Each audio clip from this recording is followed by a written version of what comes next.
Angela was born in the small village of Kisumu, a place where traditions ran deep, and the worth of a family was often measured by the sons it bore. Her parents, Mwangi and Achieng, had 5 daughters, but no son, a reality that made them the subject of endless ridicule among their neighbours.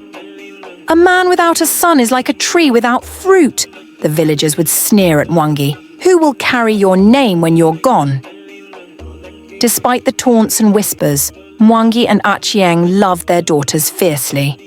They worked tirelessly as small-scale farmers, toiling under the scorching sun to provide for their family. Angela, their 4th daughter, grew up witnessing her parents' struggles, their silent endurance in the face of ridicule. She swore to herself that one day she would change their fate. Angela was exceptionally bright. She excelled in school, often topping her class despite the many challenges she faced. Unlike many girls in Kisumu who were forced into early marriages, Angela's parents prioritized education. "Education is your inheritance," Achieng would tell her daughters. "It is the one thing no one can take from you." After completing her high school education with top marks, Angela faced the harsh reality of poverty. University was a dream she couldn't afford. Her father's meager earnings could barely sustain the family, let alone pay for tuition. But Angela refused to give up. She took up tutoring younger children and saved every cent she earned. She spent her evenings at the village's only cyber cafe, browsing opportunities online, hoping for a miracle. One fateful evening, she came across an advertisement for the US Diversity Visa Lottery. At first, she hesitated. The idea of leaving her family and everything she knew was daunting. But then, she thought about the endless mockery her parents endured, the hardships they faced, and the future she wanted to build for them. With determination, she filled out the application, using the last of her savings to complete the necessary documents. Then, she waited. Months passed, and Angela nearly forgot about the lottery. Life continued as usual, working in the fields, tutoring children, and dreaming of a brighter future. Then, one morning, she received an email that changed her life forever. She had won the DV lottery. Her hands trembled as she read the words over and over again, hardly believing it was real.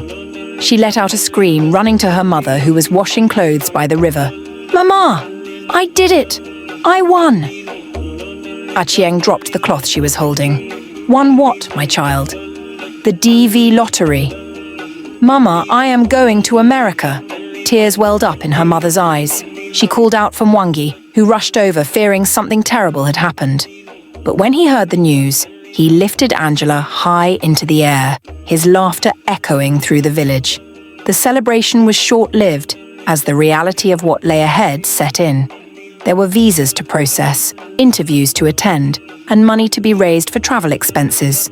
The villagers, many of whom had mocked the family for years, suddenly became interested in Angela's journey. Some offered support, while others whispered that she would fail, that America would swallow her whole, and she would return home with nothing. Angela ignored the naysayers. With the help of her family and a few kind-hearted villagers, she managed to secure the funds she needed.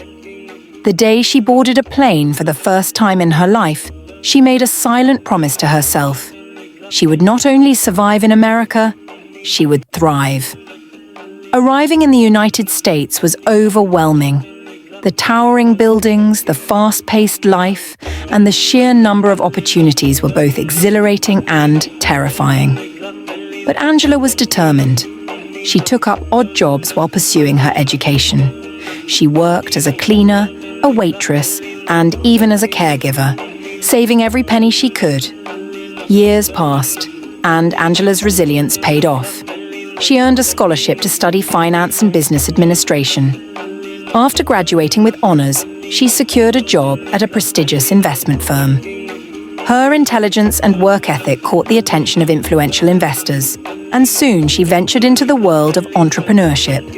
she founded her own investment company, one that focused on providing financial solutions to African immigrants and businesses looking to expand into global markets.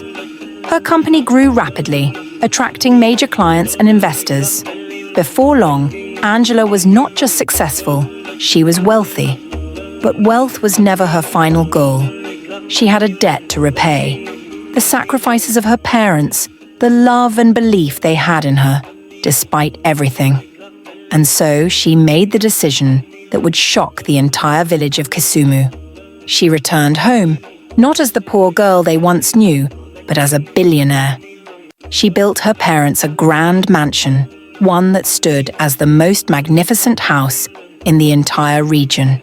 She invested in the village, building schools, hospitals, and businesses that provided employment to hundreds. The same villagers who once mocked her parents now looked at them with admiration and respect. The same people who had called Mwangi a man without sons now praised him as the father of the most successful woman Kisumu had ever produced. At the grand opening of the village's first modern school, Angela stood before a crowd of eager children and proud villagers. "Education changed my life," she said, "and now I want to make sure that every child in Kisumu has the same opportunity." Tears streamed down Mwangi and Achieng's faces as they watched their daughter, their Angela, the girl who had defied all odds, turn their mockery into triumph. This story teaches us that success is not determined by where we come from, but by our determination, resilience, and the choices we make. It reminds us that gender does not limit one's potential, and that true change comes from breaking barriers and uplifting others. Angela's journey is proof that dreams, no matter how impossible they seem, can come true with perseverance and hard work. Kindly like, share, and subscribe for more. Thank you for watching.